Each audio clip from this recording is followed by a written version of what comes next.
Shalom, salam sejahtera di dalam kasih Tuhan kita Yesus Kristus. Puji Tuhan oleh karena kami boleh mendengar ada begitu banyak respon yang positif dari sahabat-sahabat sekalian yang terus mengikuti pendalaman Alkitab melalui pelajaran sekolah sahabat bersama dengan kami Cornelius Media. Kita sudah tiba di triwulan yang baru dan sepanjang 3 bulan ke depan kita akan mempelajari 1 dan 2 Korintus. Saya Pendeta Edward Taliwongso bersama dengan Pendeta Felix Gosal dan Pendeta Widodo Purwanto akan menolong dalam pendalaman Alkitab pada kesempatan ini. Kami tetap mengingatkan, mari mempelajari pelajaran sekolah sahabat di tempat kita masing-masing. Sebelum kita masuk lebih dalam, mari kita tunduk kepala dan kita berdoa. Bapa Tuhan kami, Allah yang Maha Baik, terima kasih untuk kesempatan yang baru kami boleh belajar firman-Mu.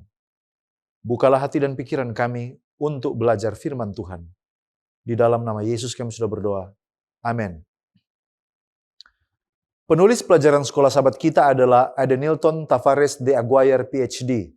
Beliau adalah profesor penafsiran Alkitab di Seminari Teologi Adventist University Center of Sao Paulo, Brasil. Dan dalam pembahasannya di sepanjang 3 bulan ke depan ada objektif dari triwulan ini. Pada akhir triwulan ini, para pelajar Alkitab diharapkan memahami dan menghidupkan bahwa Yesus Kristus dan Dia yang disalibkan adalah inti kehidupan dan kesaksian Kristen. Sehingga kita mampu untuk menghadapi baik persoalan pribadi maupun gereja dengan prinsip-prinsip Injil. Kita akan bertumbuh dalam kasih, dalam persatuan, dalam pelayanan, dan tetap setia kepada Kristus sampai kedatangannya yang kedua kali. Itulah objektif atau sasaran dari pelajaran sepanjang 3 bulan ke depan. Kita tiba di pelajaran yang pertama dengan tema pelayanan Paulus di Korintus. Mari kita lihat dasar Alkitabiah, lalu kemudian menggali makna dari ayat hafalan. Yang ketiga kita mencoba menggali juga pertanyaan dan pokok-pokok pikiran, dan di bagian akhir kita tiba kepada aplikasi. Mari kita lihat dasar Alkitabiahnya, 1 Korintus 1 ayat 1. Paulus memperkenalkan dirinya sebagai rasul yang dipanggil oleh kehendak Allah untuk memberitakan Injil kepada jemaat di Korintus, menegaskan bahwa pelayanannya berasal dari panggilan ilahi. Galatia 1 ayat 1, Paulus menegaskan bahwa kerasulannya bukan berasal dari manusia, melainkan langsung dari Yesus Kristus dan Allah Bapa. Kisah Para Rasul 17 ayat 16-34. Di Athena, Paulus melihat penyembahan berhala yang meluas. Ia memberitakan Allah pencipta di Areopagus dengan menggunakan budaya dan pemikiran setempat sebagai titik awal, lalu kemudian mengarahkan pendengarnya kepada kebangkitan Kristus. 1 Korintus 5 ayat 9-11, Paulus menjelaskan bahwa orang percaya tidak diminta menghindari semua orang berdosa di dunia, tetapi harus menjaga disiplin gereja dengan tidak bergaul akrab dengan orang yang mengaku saudara seiman, namun tetap hidup dalam dosa tanpa pertobatan. Kisah Para Rasul 18 ayat 4-10. Di Korintus, Paulus mengajar setiap hari Sabat di rumah ibadat. Setelah menghadapi penolakan dari sebagian orang Yahudi, ia beralih kepada bangsa-bangsa lain. 2 Korintus 2 ayat 4. Paulus menjelaskan bahwa suratnya yang keras ditulis dengan banyak air mata, bukan untuk menyakiti jemaat, melainkan sebagai ungkapan kasihnya yang besar agar mereka bertobat. Sekarang kita melihat pengertian judul pelayanan Paulus di Korintus. Pertanyaan pertama, siapa itu Paulus? Paulus adalah Rasul Yesus Kristus yang dipanggil langsung oleh Allah, bukan karena pilihannya sendiri atau karena pengangkatan manusia. 1 Korintus 1 ayat 1 dan Galatia 1 ayat 1. Pada pelajaran pekan ini menekankan identitas Paulus, dia adalah seorang rasul. Dan identitas ini dibangun atas 3 hal. Yang pertama, panggilan pribadi dari Kristus melalui pengalamannya di Damsyik. Yang kedua, oleh karena penugasan ilahi untuk memberitakan Injil kepada semua bangsa, termasuk orang-orang kafir. Lalu kemudian melalui buah pelayanannya. Banyak yang bertobat dan banyak jemaat baru yang didirikan. Dia adalah sebagai seorang pembuat tenda, untuk memenuhi kebutuhan hidupnya dan untuk menunjang pelayanannya. Apa kontribusi Paulus di dalam gereja Kristen? Nah, pelajaran ini menunjukkan bahwa kontribusi Paulus sangat besar bagi perkembangan gereja mula-mula. Yang pertama, dia mendirikan banyak jemaat melalui perjalanan misionaris ke berbagai kota-kota penting termasuk Korintus. Yang kedua, dia menguatkan dan membina jemaat. Paulus tidak hanya menginjili, tapi juga membimbing jemaat melalui kunjungan, melalui suratnya, melalui doa, dan melalui pengajaran. Yang ketiga, dia menegaskan bahwa pusat Injil adalah salib Kristus. Di tengah berbagai persoalan, Paulus tidak menawarkan filsafat manusia, tapi dia mengarahkan jemaat kepada Kristus yang disalibkan, 1 Korintus 2 ayat 2. Dan yang keempat, dia memberikan teladan tentang pelayanan. Paulus menunjukkan bahwa seorang pelayan Tuhan harus setia kepada panggilannya, rela berkorban, bekerja keras, mengasihi jemaat, bahkan menegur dengan air mata demi keselamatan mereka.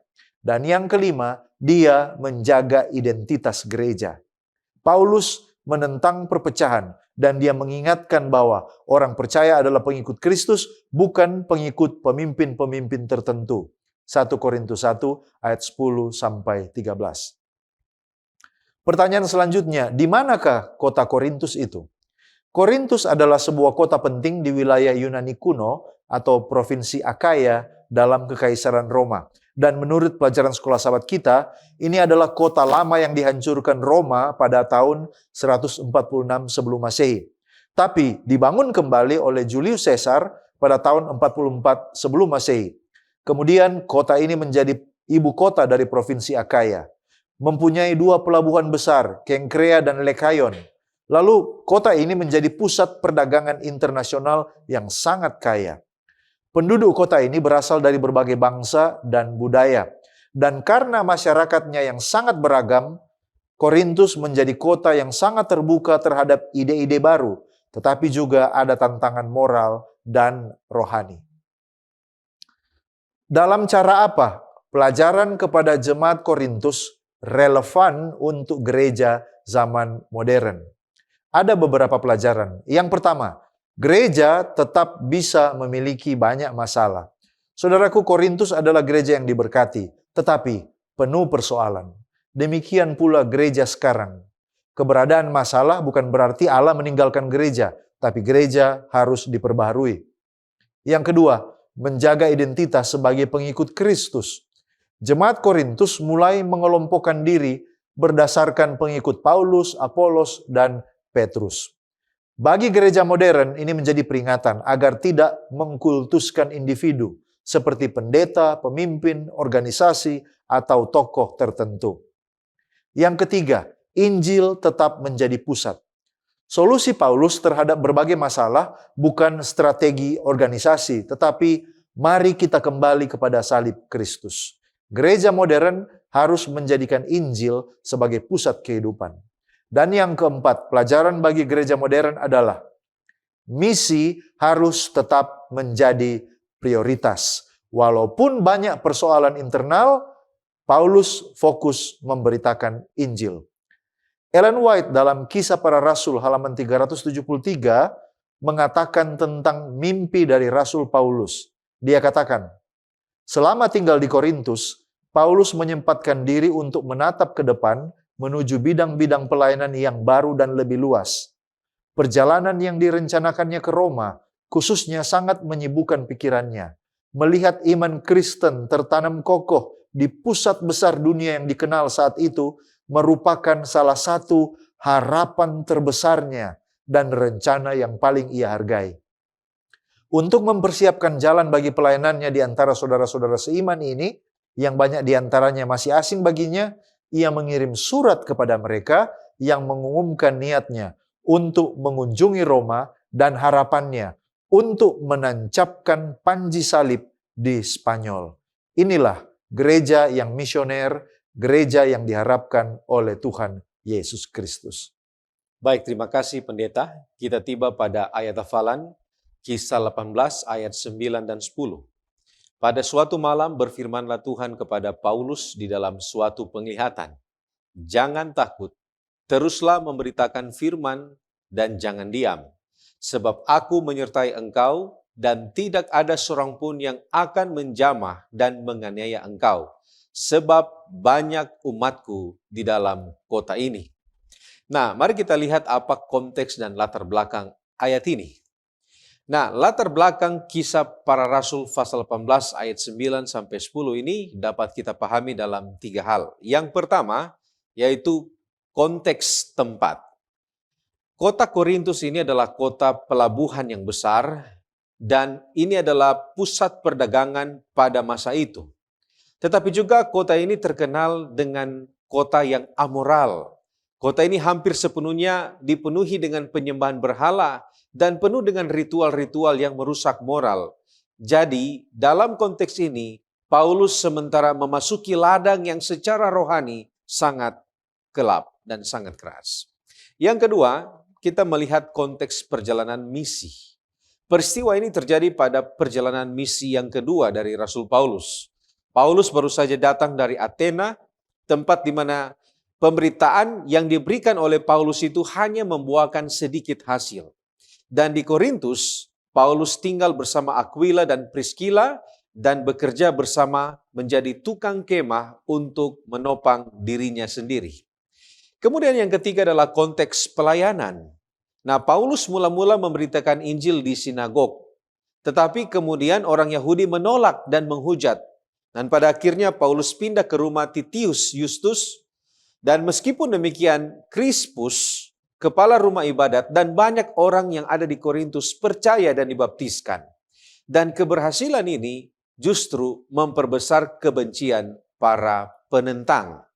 Nah, di tengah kebejatan kota, kemudian penolakan yang dialami oleh Paulus dan juga tekanan, Paulus sedang tertekan dan bahkan berencana untuk meninggalkan kota dan mencari ladang yang lebih menjanjikan.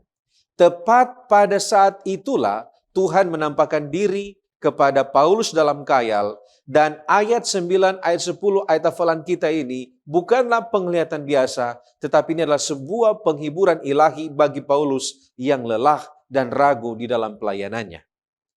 Di dalam komentar Ellen G. White, Kisah Para Rasul halaman 250, di sana Roh Nubuat mengatakan, meskipun Paulus memperoleh sejumlah keberhasilan di Korintus, namun kejahatan yang ia lihat dan dengar di kota yang bejat itu hampir membuatnya patah semangat. Kebejatan yang ia saksikan di antara orang-orang bukan Yahudi, serta penghinaan dan cercaan yang ia terima dari orang Yahudi, menyebabkan penderitaan batin yang besar baginya. Ia meragukan kebijaksanaan untuk mencoba membangun sebuah jemaat dari bahan yang ia temukan di sana.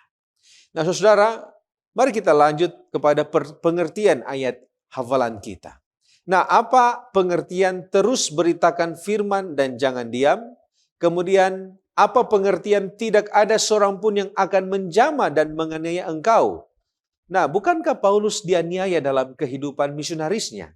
Mari kita lihat jawaban dari pertanyaan ini. Yang pertama, perkataan teruslah memberitakan firman dan jangan diam ini adalah perintah untuk bertekun. Ini adalah dorongan agar Paulus tidak berhenti karena takut atau kecewa. Kata jangan diam berarti jangan membiarkan rasa takut dan keputusasaan membungkam mulutnya. Tuhan di sini memerintahkan Paulus untuk tetap tinggal di Korintus, bukan lari.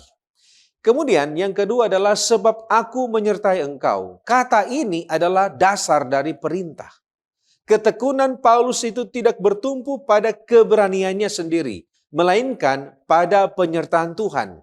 Dan inilah pola Alkitab. Perintah untuk maju selalu disertai janji kehadiran Tuhan. Kemudian yang ketiga, tidak ada yang akan menjamah atau menganiaya engkau. Nah, ini adalah janji perlindungan dari Tuhan. Perhatikan kata-kata penutup ayat ini. Di kota ini. Nah, kata di kota ini memberikan kita sebuah pengertian bahwa janji ini bukan jaminan umum bahwa Paulus tidak akan pernah menderita seumur hidupnya, melainkan ini adalah jaminan perlindungan yang khusus untuk kota Korintus pada masa pelayanan Paulus di kota itu, supaya Injil yang diberitakan itu dapat ditaburkan dan boleh bertumbuh. Nah, mungkin kita bertanya, bukannya Paulus tetap dianiaya dalam kehidupan pelayanannya? Nah, jawabannya adalah benar. Paulus pernah dilempari batu di Listra, di penjara di Filipi, menderita di banyak tempat. Tetapi saudara-saudara, janji yang diberikan di dalam ayat ini tidak dilanggar. Kenapa? Karena janji ini terikat hanya pada tempat dan waktu tertentu, yaitu dalam ayat ini dijelaskan di kota ini, di Korintus. Ini bukan untuk sepanjang hidup Paulus. Kemudian, janji itu digenapi secara nyata di Korintus. Paulus tinggal di sana kurang lebih 18 bulan dengan aman. Dan ketika orang Yahudi menyeretnya ke pengadilan, perkaranya justru ditolak dan dibubarkan. Nubuat di dalam Kisah Para Rasul mengatakan roh yang sama yang telah menuntut mereka untuk menolak Kristus, memenuhi mereka dengan amarah dan kegeraman terhadap hambanya. Dan seandainya Allah tidak secara khusus melindungi dia, supaya ia dapat terus membawa berita Injil kepada orang-orang bukan Yahudi, mereka pasti sudah mengakhiri hidupnya. Saudaraku, janji aku menyertai engkau tetap berlaku bagi jemaat hari ini. Allah tidak menjanjikan pelayanan tanpa kesulitan, tetapi Tuhan menjanjikan penyertaan yang menjaga kita agar tetap bertekun sampai pekerjaannya selesai. Sekarang kita masuk pada pokok pembahasan Paulus, Rasul Yesus yang dipanggil Allah. Siapa Paulus dan bagaimana dia dipanggil? Paulus memiliki nama Ibrani Saulus yang menurut Seventh-day Adventist Bible Commentary volume 2 halaman 489, akar katanya adalah Sya'al yang berarti meminta atau memohon, sehingga dalam nama Saulus terkandung makna yang diminta atau dimohon dalam doa kepada Allah.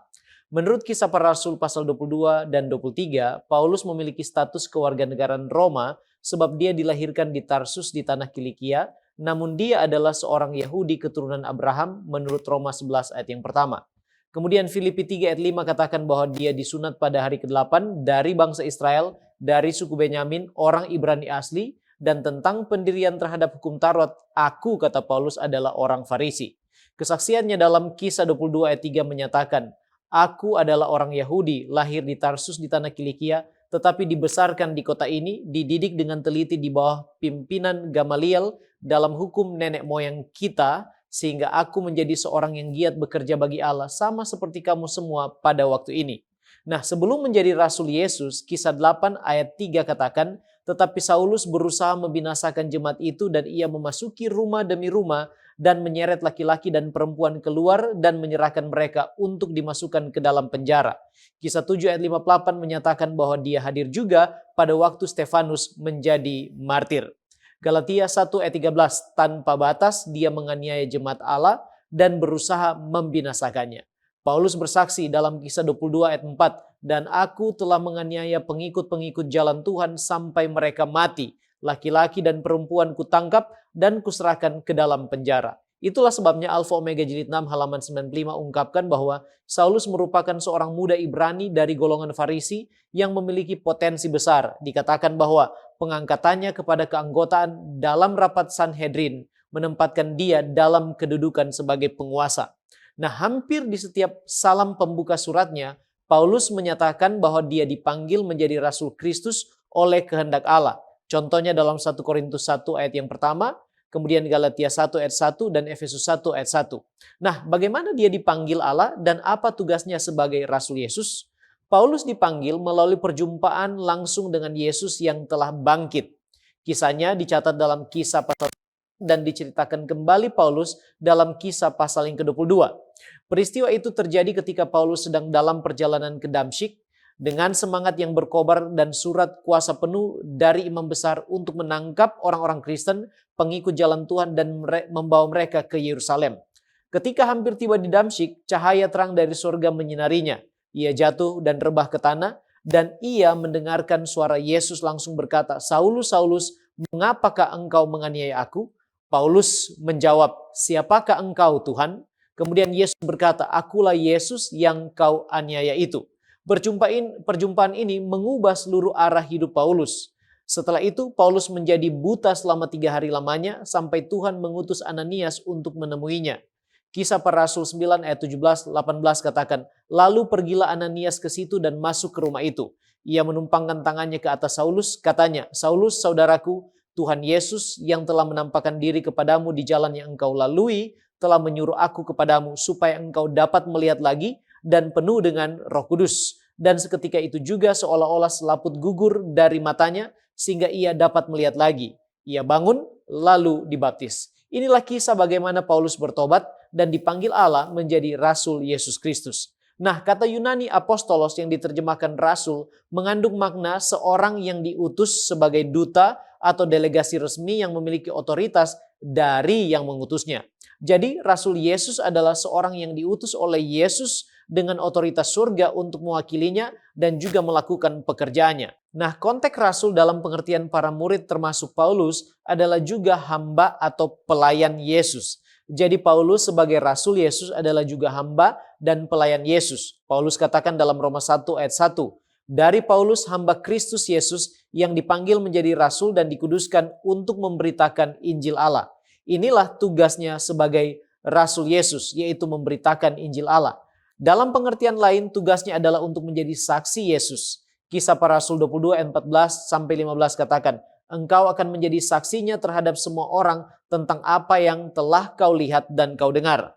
Nah, dalam prakteknya, Paulus telah menjadi seorang misionari, seorang yang diutus membawa misi Kristus menyaksikan Injil kepada banyak orang. Roma 11 ayat 13 katakan bahwa Paulus adalah rasul untuk bangsa-bangsa bukan Yahudi. Dalam perjalanan misionarinya, ia menanam dan membangun jemaat-jemaat di wilayah-wilayah orang kafir, dan menurut Acts of the Apostle halaman 296, Paulus itu memikul beban yang berat di hatinya untuk semua jemaat.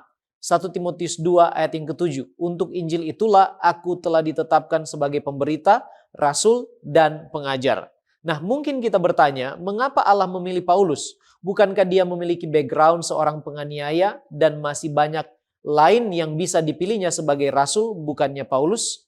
Pertanyaan yang sama juga ditanyakan oleh Ananias dalam Kisah 9 ayat 13 dan 14. Dan Kisah 9 ayat 15-16 berkata, "Tetapi firman Tuhan kepadanya, 'Pergilah, sebab orang ini adalah alat pilihan bagiku untuk memberitakan namaku kepada bangsa-bangsa lain serta raja-raja dan orang-orang Israel. Aku sendiri akan menunjukkan kepadanya betapa banyak penderitaan yang harus ditanggung oleh karena namaku.'" Nah, jadi Tuhanlah yang memiliki otoritas untuk memilih Paulus dengan maksudnya sendiri. Alfa Omega Jilid 7 halaman 105-106 katakan bahwa memang kabar tentang pertobatan Paulus telah datang kepada orang-orang Yahudi sebagai suatu keheranan yang besar. Dia yang dahulu adalah seorang pembela agama Yahudi yang giat dengan banyak kesanggupan dan talenta, unggul dalam mengadakan perundingan, penganiaya pengikut-pengikut Yesus, sekarang telah bersatu dengan mereka yang dianiayanya dulu dan berkhotbah dengan tidak takut akan nama Yesus. Tuhan dalam kebijaksanaannya dikatakan bukan saja menyelamatkan kehidupan Paulus, tetapi mempertobatkan dia, dengan demikian mengubahkan seorang juara dari pihak musuh kepada pihak Kristus sendiri. Paulus seorang pembicara yang fasih dan seorang pengkritik yang pedas dengan keinginan dan keberanian yang tidak gentar, memiliki kesanggupan yang diperlukan dalam sidang yang mula-mula itu. Nah, walaupun banyak orang yang ragu dan menolak, banyak juga yang memuliakan Allah karena pertobatan dan panggilan Paulus sebagai Rasul Kristus. Galatia 1 ayat 23-24. Di sana dikatakan, "Mereka hanya mendengar bahwa ia yang dahulu menganiaya mereka, sekarang memberitakan iman yang pernah hendak dibinasakannya. Dan mereka memuliakan Allah karena aku." Ellen G. White dalam Sketches from the Life of Paul halaman 9 katakan, "Dari kalangan para penganiaya gereja Kristus yang paling kejam dan tidak kenal ampun, muncullah pembela yang paling cakap dan pemberita Injil yang paling sukses. Itulah Rasul Paulus." Nah, bagaimana respon Paulus terhadap panggilannya dan apa resikonya sebagai seorang Rasul Yesus? Alfa Omega Jilid 7, chapter yang ke-12 merangkumkan bahwa respon Paulus pertama adalah dia merenungkan apa yang dipercayanya dahulu serta apa yang telah dilakukannya terhadap orang-orang Kristen, kemudian menyadari kesalahan-kesalahannya, bertobat, dan kemudian dia memberi diri dibaptis. Yang kedua, dia sesungguhnya merasa tidak layak. 1 Korintus 15 ayat 9, karena aku adalah yang paling hina dari semua rasul, bahkan tidak layak disebut rasul sebab aku telah menganiaya jemaat Allah. Yang ketiga, dia percaya bahwa bukan manusia yang telah memanggilnya, melainkan Allah lah yang telah memanggil dia, bahkan sejak dalam kandungannya. Galatia 1 ayat 15, ia yang telah memilih aku sejak kandungan ibuku dan memanggil aku oleh kasih karunia-Nya. Yang keempat, dia bekerja dengan sungguh-sungguh dan giat dalam panggilan kerasulannya. 1 Korintus 15 ayat 10, tetapi karena kasih karunia Allah, aku adalah sebagaimana aku ada sekarang. Dan kasih karunia yang dianugerahkannya kepadaku tidak sia-sia. Sebaliknya, aku telah bekerja lebih keras daripada mereka semua. Tetapi bukannya aku, melainkan kasih karunia Allah yang menyertai aku. Dan yang terakhir adalah bahwa Paulus setia pada tugas, panggilan, serta pelayanannya kepada Kristus. Resiko menjadi seorang rasul atau pesuruh, pelayan, atau bahkan hamba Allah ialah mengalami penolakan, penderitaan, bahkan penganiayaan juga kematian. Dan bagi Paulus, Yesus telah mengatakan terlebih dahulu bahwa aku sendiri akan menunjukkan betapa banyak penderitaan yang harus ia tanggung karena namaku. Namun Paulus menganggap semuanya itu, resiko-resiko yang dia terima adalah keuntungan baginya. Filipi 1 ayat yang ke-21, karena bagiku hidup adalah Kristus dan mati adalah keuntungan. Baik, terima kasih pendeta. Sekarang kita melihat tema dari Athena ke Korintus. Apa yang dilakukan Paulus di Athena dan Korintus, dan apakah yang dapat kita pelajari dari pola pelayanannya? Kalau kita baca Kisah Para Rasul 17-18, menggambarkan bahwa kemanapun Paulus pergi, ia selalu menjadikan pemberitaan Injil sebagai prioritas utama. Situasi dan tempat dan pendengar mungkin berbeda, tetapi pusat pelayanannya tetap sama, yaitu Yesus Kristus. Mari kita lihat, yang pertama, Paulus memberitakan Injil di Athena. Dalam Kisah Para Rasul 17 ayat 16-34, Paulus tiba di Athena sambil menunggu Silas dan Timotius. Tapi dia tidak menggunakan waktu itu untuk beristirahat. Sebaliknya ia berdiskusi dengan orang Yahudi di sinagog, dia berbicara dengan masyarakat di pasar setiap hari, dia berdialog dengan para filsuf Epikurus dan Stoik di Kisah 17 ayat 18. Lalu dia menyampaikan khotbah di Areopagus kepada para pemimpin intelektual Athena. Paulus menyesuaikan pendekatannya dengan audiens, tetapi dia tidak mengubah inti pesannya. Poin yang kedua, Paulus melanjutkan pelayanan di Korintus. Dalam Kisah Para Rasul 18, Paulus tiba di Korintus dan ia segera mulai bekerja. Dia tinggal bersama Aquila dan Priscilla sebagai pembuat tenda. Dan setiap hari Sabat dia mengajar di sinagog. Setelah Silas dan Timotius datang, ia mencurahkan seluruh tenaganya untuk memberitakan Injil. Poin yang ketiga, Paulus mulai dari orang Yahudi dahulu. Sebagai kebiasaannya, Paulus lebih dahulu memberitakan Injil kepada orang Yahudi. Hal ini sesuai dengan prinsip pertama-tama orang Yahudi tetapi juga orang Yunani dalam Roma 1 ayat 16. Jadi ketika sebagian orang Yahudi menolak Injil, Paulus kemudian memberitakannya kepada bangsa-bangsa lain. Yang keempat, fokus utama Paulus adalah Kristus. Dalam 1 Korintus 2 ayat 2, Paulus berkata, aku telah memutuskan untuk tidak mengetahui apa-apa di antara kamu selain Yesus Kristus, yaitu Dia yang disalibkan. Mengapa Paulus selalu menjadikan Kristus sebagai pusat pemberitaannya, meskipun menghadapi audiens yang sangat berbeda? Nah, pelayanan Paulus menunjukkan prinsip penting bahwa metode dapat disesuaikan, tetapi isi Injil tidak boleh berubah. Mengapa? Oleh karena yang pertama, Injil adalah kuasa Allah yang menyelamatkan, Roma 1 ayat 16. Paulus memahami bahwa bukan kepandaiannya yang menyelamatkan manusia, tetapi kuasa Allah dalam Injil. Yang kedua, Kristus yang disalibkan adalah inti seluruh kitab. Dalam 1 Korintus 2 ayat 2, Paulus menegaskan bahwa ia hanya ingin dikenal karena memberitakan Kristus yang disalibkan. Mengapa? Karena salib adalah pusat rencana keselamatan. Melalui salib dosa ditebus, keadilan Allah dipenuhi, kasih Allah dinyatakan, dan manusia diperdamaikan dengan Allah. Lalu kemudian, Paulus menyesuaikan pendekatannya tetapi tidak mengorbankan esensi kebenaran. Di Athena, Paulus mengutip dari penyair Yunani. Di sinagog, ia menggunakan kitab suci Ibrani. Jadi pendekatan berubah sesuai audiens, tetapi pesannya tetap. Dan yang keempat, pelayanan Rasul Paulus dipimpin oleh Roh Kudus. Walaupun Paulus punya strategi yang baik, tetapi keberhasilan pelayanannya bergantung kepada pimpinan Allah. Bagaimana saya dapat meneladani Paulus dalam memanfaatkan setiap kesempatan untuk membagikan Injil? Ada beberapa hal. Yang pertama, kita harus melihat setiap tempat sebagai ladang misi. Paulus tidak menunggu mimbar atau acara khusus. Dia bersaksi di tempat kerja, di tempat umum, dalam percakapan sehari-hari, kepada saja yang mau mendengar. Demikian pula kita, di sekolah, di kantor, di kampus, di lingkungan, bahkan di media sosial, dapat menjadi tempat kita membagikan Kristus. Yang kedua, kita harus menyesuaikan cara, tetapi bukan mengkompromikan isi pekabarannya. Yang ketiga, kita harus menjadikan Kristus sebagai pusat hidup. Yang keempat, kita harus memanfaatkan kesempatan yang Tuhan berikan. Dan yang kelima, kita harus bersandar pada kuasa Roh Kudus. Andrews Bible Commentary New Testament halaman 1517 mengomentari tentang strategi Rasul Paulus. Di sana dikatakan, di tengah-tengah pertemuan dan sesuai dengan pendekatan yang biasa dilakukannya, 1 Korintus 9 ayat 19-22, Paulus menyesuaikan pidatonya dengan pendengarnya. Ia tidak menggunakan kitab suci karena otoritasnya tidak akan diakui oleh orang-orang Yunani. Lukas memberikan ringkasan isi pidato Paulus.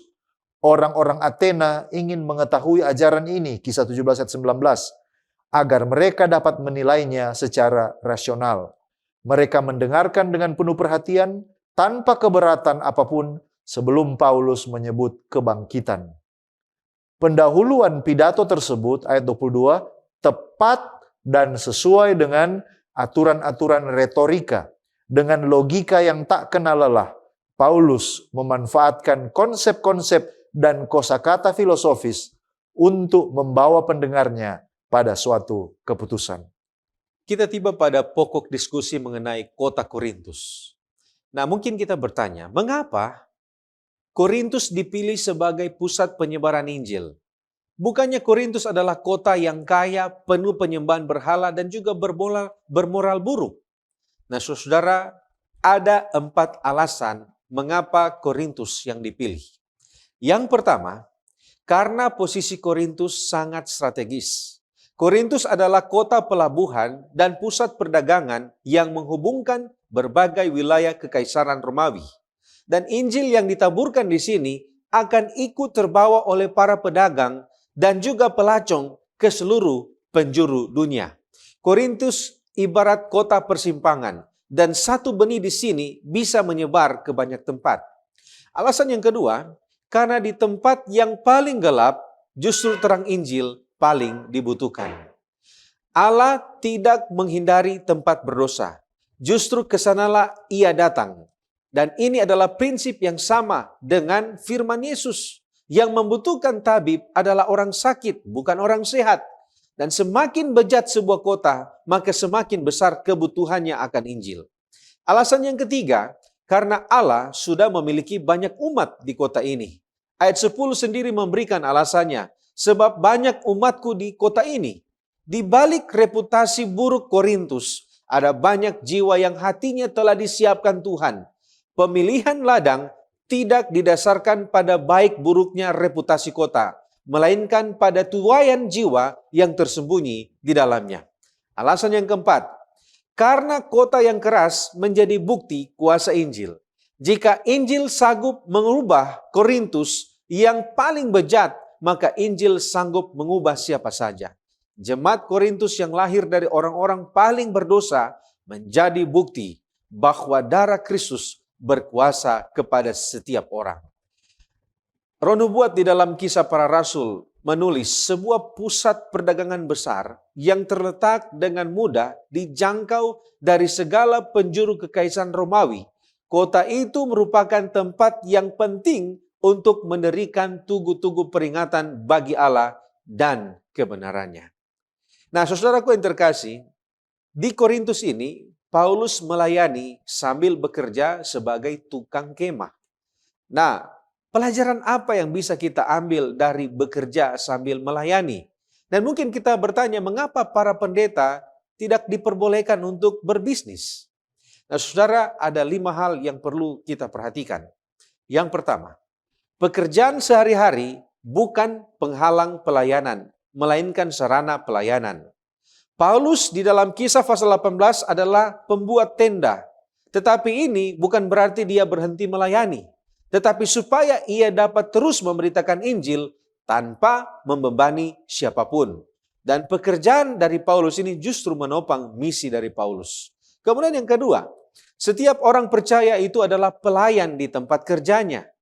Jadi tidak ada pemisahan antara pekerjaan rohani dan pekerjaan sekuler. Meja kerja kita, toko kita, sawah kita, atau ruang kelas itu adalah mimbar kesaksian. Apapun yang kita kerjakan seperti untuk Tuhan. Kemudian yang ketiga, prinsip tidak menjadi beban dan keteladanan. Di sini Paulus bekerja agar Injil tidak dituduh sebagai alat mencari uang, dan agar dia menjadi teladan kerja keras yang jujur bagi jemaat. Yang keempat, tetapi kita harus perhatikan keseimbangan di dalam konteks cerita ini. Pekerjaan Paulus atau pekerjaan tangan selalu melayani misi, bukan menyaingi misi.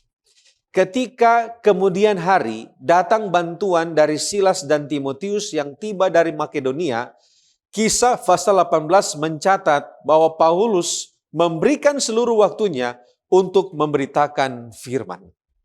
Artinya, begitu Paulus mendapatkan dukungan, ia meninggalkan fokus pada tenda dan mengutamakan pemberitaan Injil.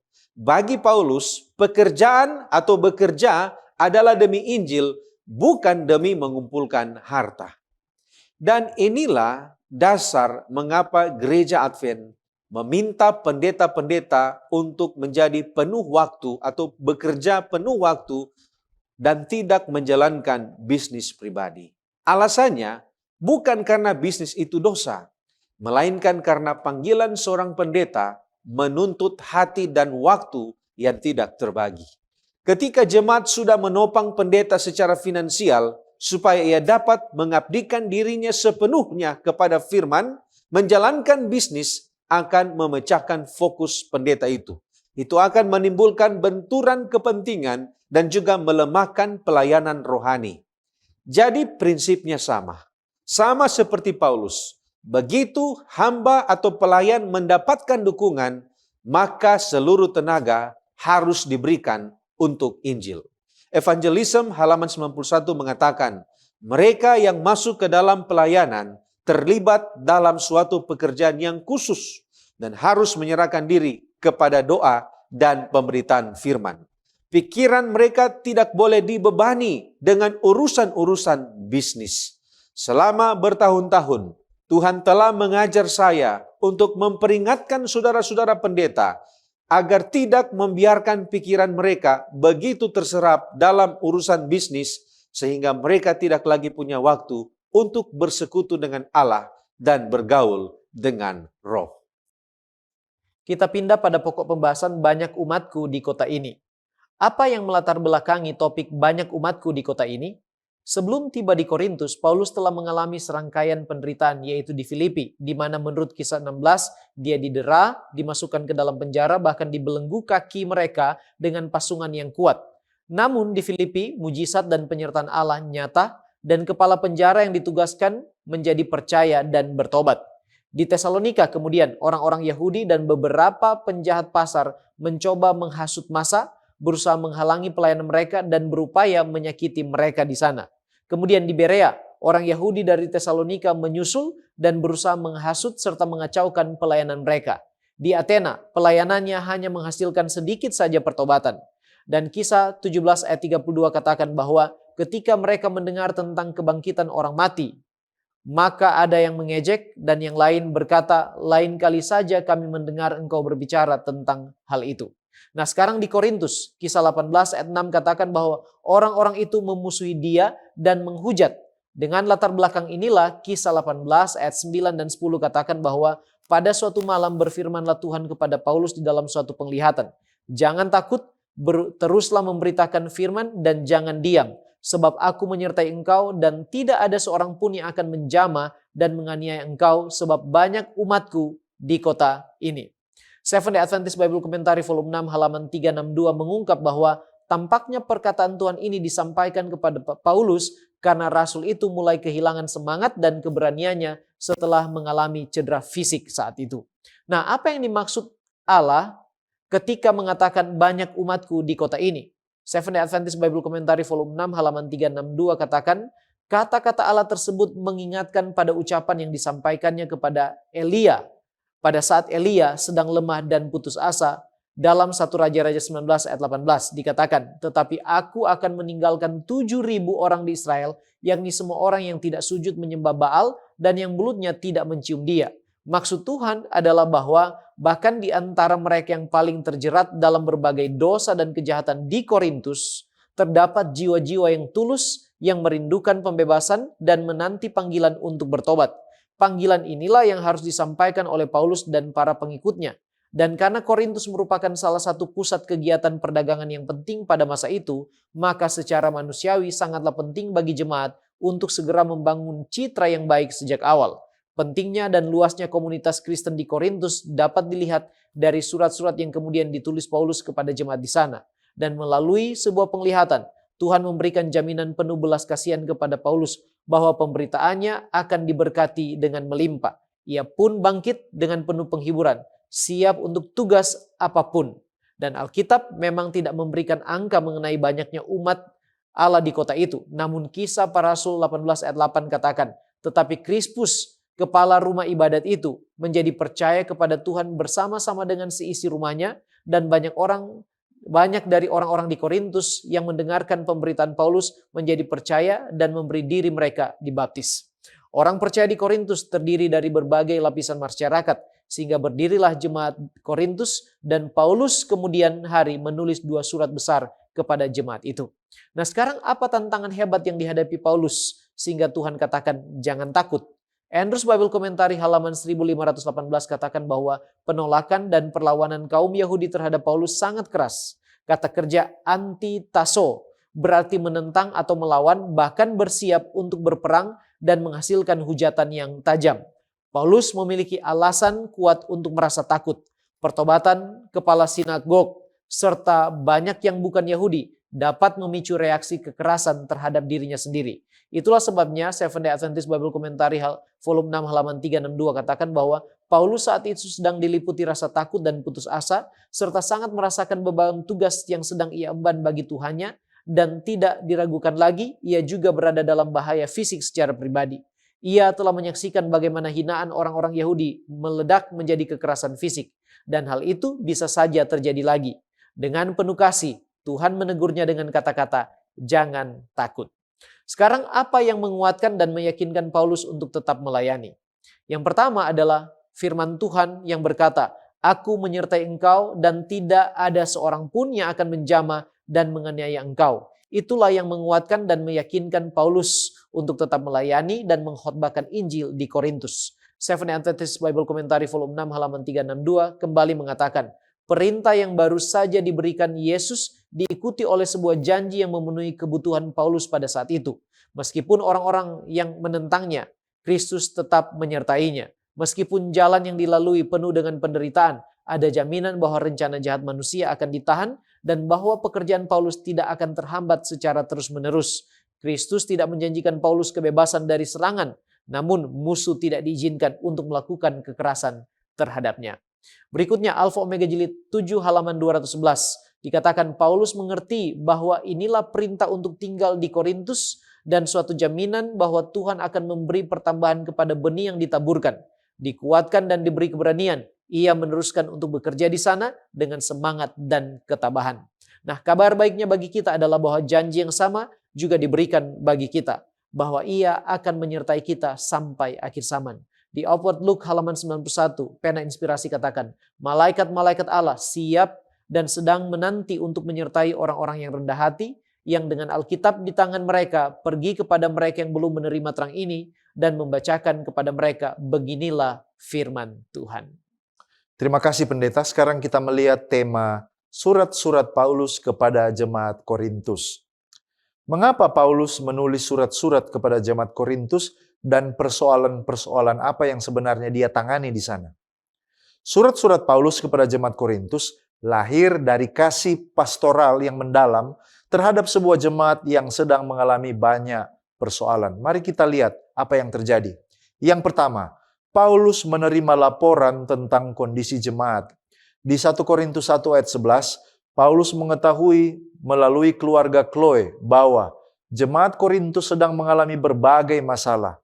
Ada perpecahan di antara kelompok-kelompok dalam gereja, ada ketidakdewasaan rohani, ada perselisihan antar anggota, ada dosa seksual yang serius, lalu penyalahgunaan kebebasan Kristen.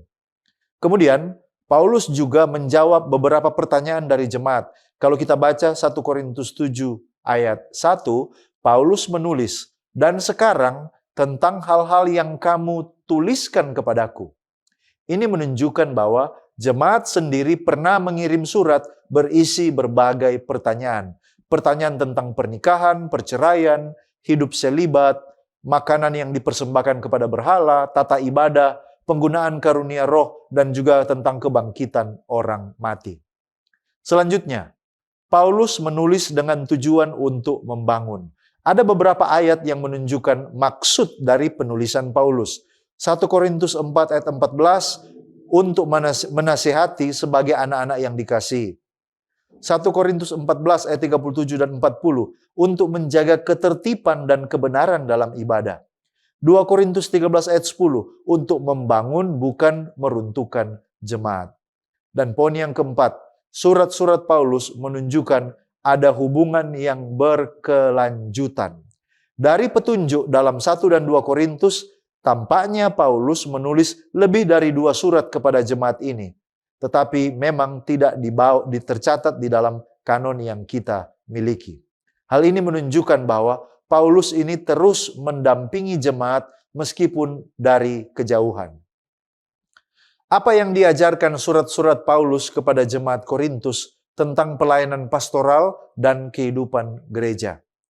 Surat-surat Korintus memperlihatkan bahwa Injil bukan hanya mengajarkan doktrin, tetapi juga membentuk karakter, hubungan, dan budaya.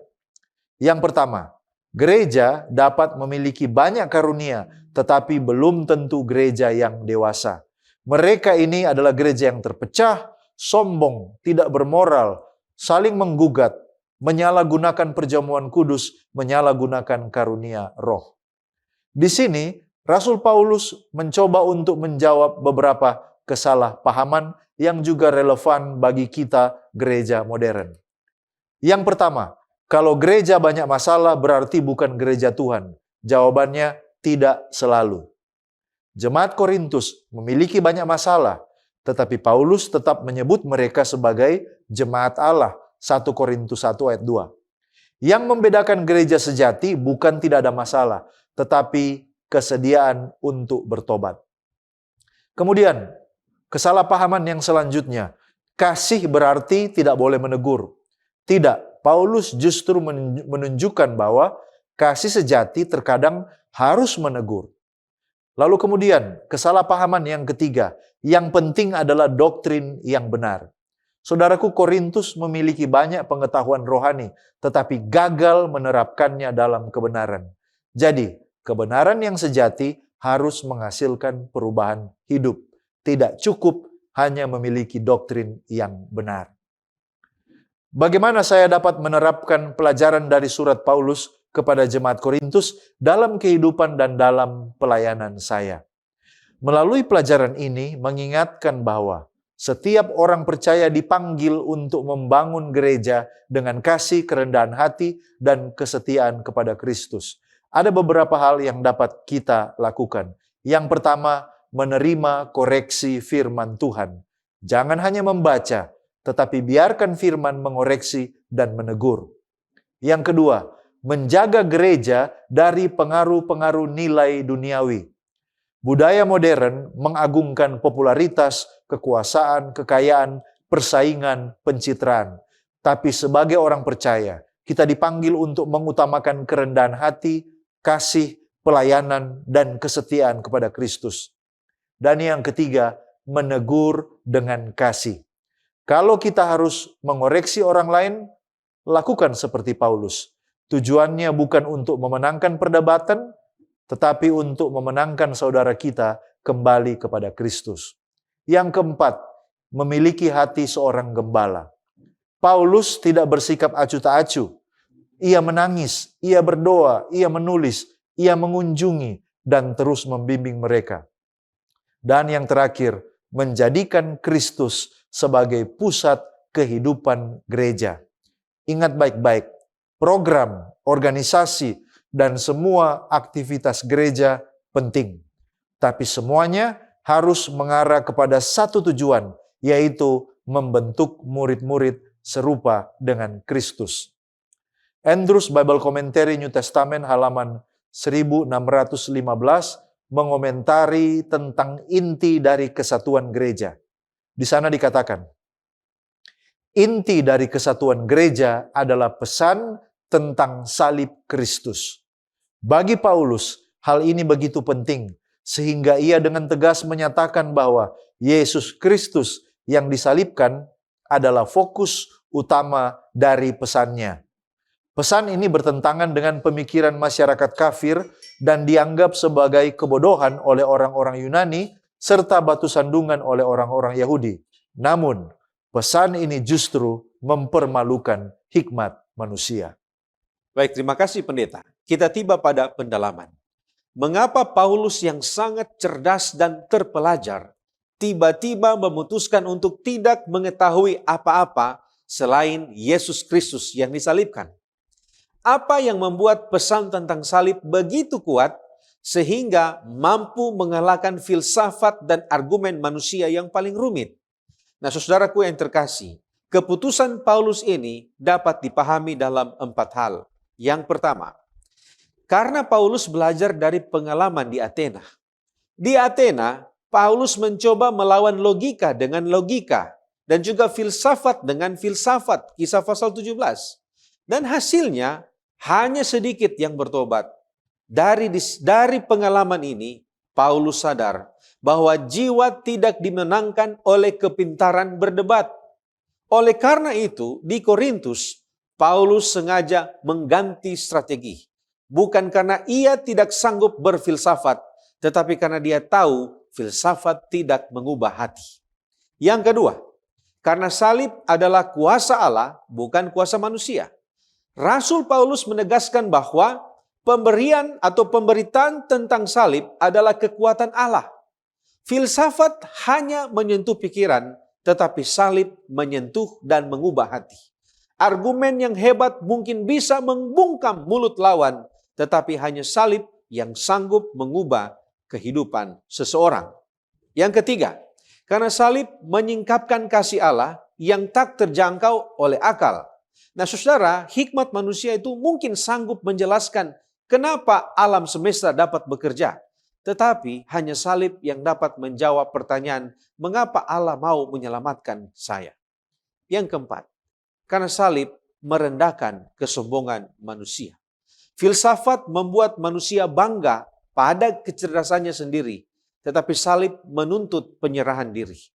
Itulah sebabnya salib menjadi batu sandungan bagi orang Yahudi dan kebodohan bagi orang Yunani. Tetapi bagi mereka yang diselamatkan, salib adalah kekuatan Allah dan hikmat Allah. Nah, di dalam Testimonies for the Church, volume 6, halaman 66-67, Roh Nubuat mengatakan, Kristus yang disalibkan. Bicarakanlah itu, doakanlah itu, nyanyikanlah itu, dan hal itu akan meremukan dan memenangkan hati. Inilah kuasa dan hikmat Allah untuk mengumpulkan jiwa-jiwa bagi Kristus. Ungkapan-ungkapan formal yang baku Penyajian pokok-pokok yang sekedar bersifat perdebatan hanya menghasilkan sedikit kebaikan. Nah, Paulus memandang jemaat Korintus sebagai bahan yang bermasalah. Jika gereja pada kenyataannya diisi oleh orang-orang yang bermasalah dan bermoral rusak, apakah gereja gagal menjadi tempat yang kudus? Nah, saudaraku yang terkasih, ada 3 poin yang perlu kita pahami. Yang pertama, gereja itu bukan museum orang-orang kudus, melainkan rumah sakit bagi orang-orang berdosa.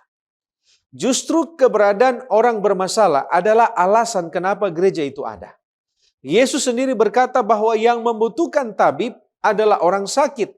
Dan dia datang bukan untuk memanggil orang benar, melainkan orang berdosa.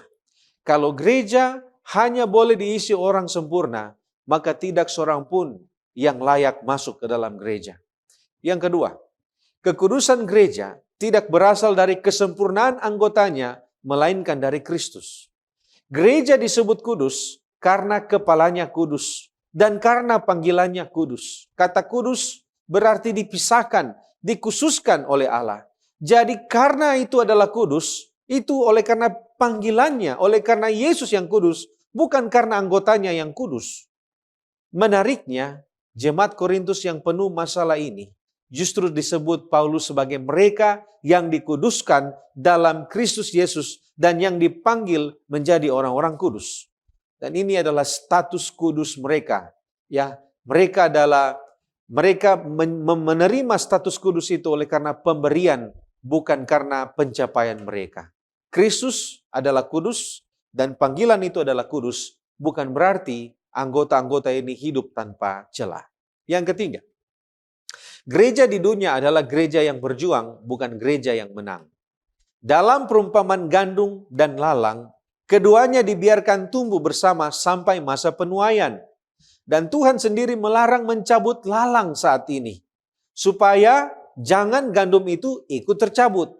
Artinya di sini, keberadaan orang bermasalah di dalam gereja bukanlah tanda kegagalan, melainkan kenyataan yang telah Tuhan izinkan sampai akhir zaman. Saudara-saudaraku yang terkasih, Kristus tidak menunggu gereja menjadi sempurna baru mengasihinya. Kristus mengasihi gereja justru dalam keadaan lemah, sambil terus menegur, menasihati, dan mengubahkannya. Dan gereja ini adalah proyek anugerah yang sedang berjalan, bukan produk yang sudah jadi. Tugas kita bukan meninggalkan gereja karena kekurangannya, melainkan ikut bertumbuh dan menyembuhkan di dalam gereja. Di dalam Testimonies to Ministers and Gospel Workers, halaman 49, di sana dikatakan gereja yang lemah dan penuh kekurangan yang perlu ditegur, diperingatkan, dan dinasihati adalah satu-satunya objek di bumi yang kepadanya Kristus mencurahkan perhatiannya yang tertinggi. Saudaraku, sebagai penutup dan aplikasi dari apa yang kita pelajari dan diskusikan bersama, bagaimana highlights pelayanan Paulus di Korintus? Secara geografis dan ekonomi, Korintus merupakan pintu gerbang antara wilayah timur dan barat Kekaisaran Romawi.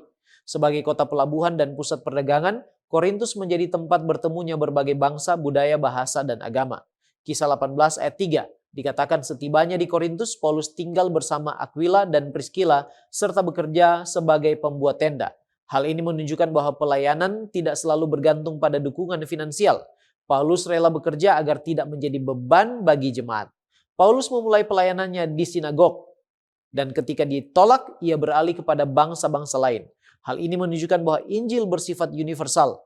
Kebencian, penolakan, dan tantangan dari orang-orang Yahudi semakin hebat saat kepala rumah ibadah Yahudi di sana bertobat beserta seisi rumahnya, dan banyak orang lain lagi yang menjadi percaya. Saat Paulus hampir menyerah, Kristus sendiri datang melalui penglihatan malam di mana Tuhan berfirman, "Jangan takut, aku menyertai engkau dan banyak umatku di kota ini." Kisah 18 ayat 11 katakan, lalu tinggallah Paulus di situ 1 tahun 6 bulan lamanya. Ini merupakan masa pelayanan terlama Paulus pada saat itu. Dan selama waktu tersebut, ia terus menginjil, mengajar, memuridkan, membaptis, membangun jemaat, dan melatih beberapa orang untuk kepemimpinan. Dari pelayanan tersebut, lahirlah salah satu jemaat terbesar dalam Perjanjian Baru, sehingga 2 kali Paulus kemudian menuliskan suratnya bagi jemaat di Korintus. Sekarang bagaimana Paulus bisa memilih Korintus dan apa kunci keberhasilan pelayanannya di sana? Pelayanan Paulus di Korintus merupakan salah satu contoh paling jelas tentang bagaimana Allah bekerja melalui seorang hamba yang lemah tetapi bergantung sepenuhnya kepada kuasanya. Keberhasilan pelayanan itu bukan karena strategi manusia semata, melainkan karena penyertaan Tuhan, kuasa Roh Kudus, dan kesetiaan Paulus untuk tetap melayani di tengah banyak tantangan yang ada. Strategi Allah sangat jelas. Bila Injil berakar di Korintus, maka kabar keselamatan akan tersebar ke banyak daerah melalui para pedagang, pelaut, tentara, dan pendatang. Itulah sebabnya bukan Paulus yang memilih Korintus, tetapi Allah sendiri yang menuntun dia untuk pergi ke Korintus. Nah, kunci sukses menurut pena inspirasi dalam buku Acts of the Apostle chapter 24 adalah yang pertama, hubungan Paulus dengan Kristus. Yang kedua, fokus utamanya ialah Yesus, Injil, dan salib. Dikatakan bahwa kepada Paulus, salib itu adalah tujuan utama pelayanannya. Yang ketiga, kerendahan hati. Paulus menunjukkan kerendahan hati dalam pelayanannya. Yang keempat, iman dan keteladanan. Yang kelima, kebergantungan pada kuasa Roh Kudus serta pada janji-janji Allah dalam firman-Nya. Yang keenam, kerajinan, ketekunan, dan juga pergaulannya. Alfa Omega Jilid 7 halaman 211. Usaha Rasul tidak dibatasi kepada berbicara secara umum. Ada banyak yang tidak dapat dicapai dengan cara ini. Ia menggunakan banyak waktu dalam pekerjaan dari rumah ke rumah dan dengan demikian mengambil manfaat dari pergaulan yang rapat dari lingkungan keluarga. Ia melawat yang sakit dan berduka, menghiburkan yang dirundung kemalangan, dan mengangkat yang sedang tertindas. Dan dalam segala sesuatu yang dikatakan dan diperbuatnya, ia memuliakan nama Yesus. Yang ketujuh, ia tidak pernah mengandalkan hikmat dan kepintarannya sebagai manusia. Halaman 213 dari Alfa Omega Jilid yang ketujuh. Keperluan-keperluan yang segera, ujian-ujian yang saat itu dihadapi oleh jiwa-jiwa yang sedang bergumul harus segera dipenuhi dengan nasihat yang sehat dan praktis di dalam prinsip-prinsip dasar kekristenan. Usaha-usaha Paulus di Korintus tidaklah sia-sia. Banyak kemudian yang berbalik dari perbaktian ilah-ilah untuk menyembah Allah yang benar, dan sidang yang besar itu terdaftar di bawah panji Kristus. Itulah rahasia keberhasilan Paulus dalam pelayanannya di Korintus. Sekarang apa pelajarannya bagi kita? Yang pertama, Allah saudaraku bekerja terlebih dahulu daripada hambanya. Sebelum Paulus tiba di Korintus, Roh Kudus telah mempersiapkan hati banyak orang. Pelayanan Paulus di Korintus memperlihatkan bahwa misi Allah selalu didahului oleh pekerjaan Allah sendiri. Yang kedua, keberhasilan pelayanan tidak ditentukan oleh sedikitnya penolakan, tetapi oleh kesetiaan kepada panggilan Allah. Walaupun menghadapi penghujatan dan ketakutan, Paulus tetap tinggal karena ia mempercayai janji penyertaan Tuhan. Ketika Paulus melihat penolakan, Allah melihat janji-janji yang siap diselamatkan. Ketika Paulus merasa takut, Kristus memberikan janji penyertaan. Ketika tantangan tampak begitu besar, Tuhan menyatakan bahwa masih ada banyak umatku yang menantikan kabar keselamatan. Yang ketiga, pelajarannya bagi kita. Allah mengenal mereka yang akan merespon pemberitaan Injil kita. Sebagaimana pengalaman Paulus, tugas orang percaya adalah terus memberitakan Injil dengan setia tanpa membeda-bedakan orang atau tempat. Yakinlah bahwa Tuhan telah menyediakan hati-hati yang siap menerima kebenaran. Dan kita dipanggil untuk menabur firman dengan tekun. Percaya bahwa Roh Kudus telah bekerja terlebih dahulu di hati banyak orang. Tugas kita bukan menentukan siapa yang layak menerima Injil, melainkan menjadi saksi Kristus yang setia. Sementara Allah sendiri yang memberikan pertumbuhan dan menuai hasilnya. Ingat, tujuan utama Paulus dalam pelayanan di Korintus yaitu Kristus, Injil, dan salib. Inilah yang harus menjadi tujuan pelayanan kita. The Review and Herald 22 November 1892 katakan, pokok utama yang paling menyentuh hati orang berdosa adalah Kristus dan Dia yang disalibkan itu. Di salib Kalvari, Yesus dinyatakan kepada dunia sebagai bukti kasih Allah yang tiada bandingan atau tiada taranya. Beritakanlah Dia kepada jiwa-jiwa yang lapar akan kebenaran, maka terang kasih-Nya akan menarik mereka dari kegelapan kepada terang, dari pelanggaran kepada ketaatan, dan kepada kehidupan yang benar-benar kudus. Mari kita setia dalam panggilan yang Tuhan percayakan kepada kita untuk menjadi hamba pelayan sama seperti Rasul Paulus melayani di Korintus. Mari kita tunduk kepala dan berdoa. Bapa kekal Allah kami yang bertahta di sorga, kami memuji Engkau oleh karena Engkau baik, Engkau tidak pernah tinggalkan dan biarkan kami. Kami bersyukur Engkau beri kami kesempatan lagi untuk kembali belajar dari firman-Mu. Tuhan, Kami manusia yang lemah, berdosa, ampunilah kami. Dan tuntunlah kami dengan kuasa Roh Kudus, supaya apa yang telah kami pelajari ya Tuhan, boleh bermanfaat bagi kehidupan kami secara pribadi, dan untuk mendorong kami, menguatkan kami, untuk kami setia di dalam panggilan yang Engkau percayakan kepada kami, untuk melayani Engkau dan memberitakan kabar baik kepada banyak orang.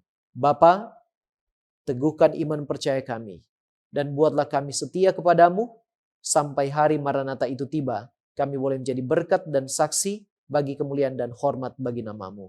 Terpujilah Engkau Tuhan, terima kasih, Engkau mendengar menjawab doa kami, serta mengampuni kami dari dosa kami. Di dalam nama Yesus kami sudah berdoa. Haleluya. Amin.